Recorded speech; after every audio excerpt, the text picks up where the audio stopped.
Welcome to Rabcast. I'm Daniel Weiner. What comprises a legacy? Is it a monumental structure that endures the ages?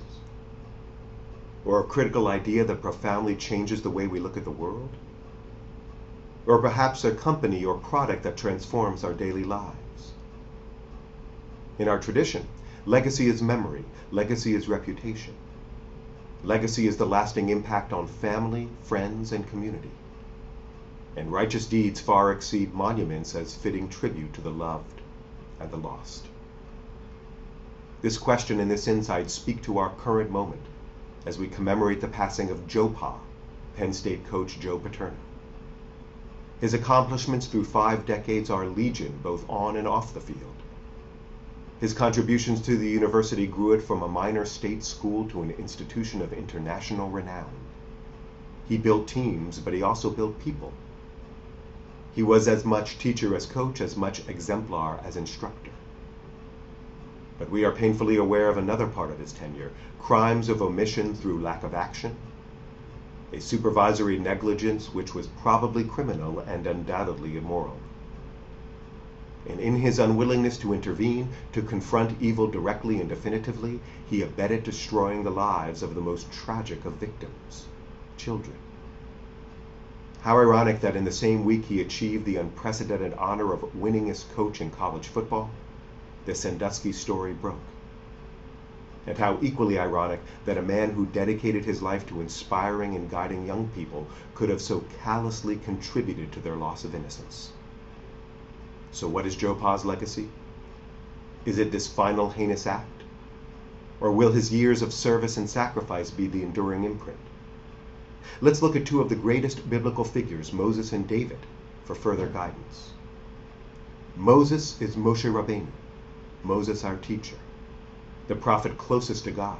Yet Moses also acted faithlessly at the waters of Meribah, giving into his anger at the people, striking the rock instead of speaking to it, squandering an opportunity to affirm God's power before the Israelites.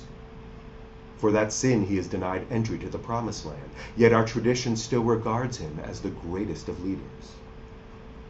David defeated Israel's enemies, rescued the Ark of the Covenant from the Philistines, united the Israelite tribes, and established Jerusalem as our eternal capital.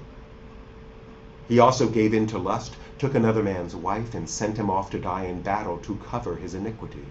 Yet David is still lauded as both the ancestor of and model for the Messiah, an historic inspiration for cosmic redemption. And the lesson? Our biblical heroes are exceptional but human. They have feet of clay, but they are little lower than the angels. We are as vulnerable to their faults and errors as we are capable of their virtues and triumphs.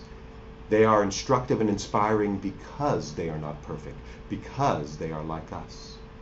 Now, Joe Pa is no Moses or David, but in our media-saturated, sports-deifying culture, he's about as iconic as it gets. So what of the legacy of a great man who does one terrible thing?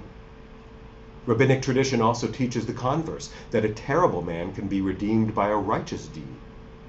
So must a righteous man be irrevocably condemned by a heinous deed?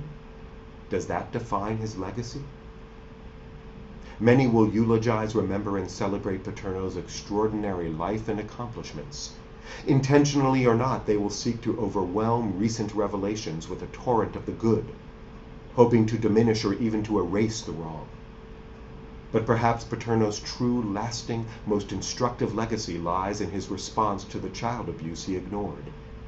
He lamented, quote, "With the benefit of hindsight, I wish I had done more." With the lessons of his experience, God willing, we will do more. Shabbat Shalom.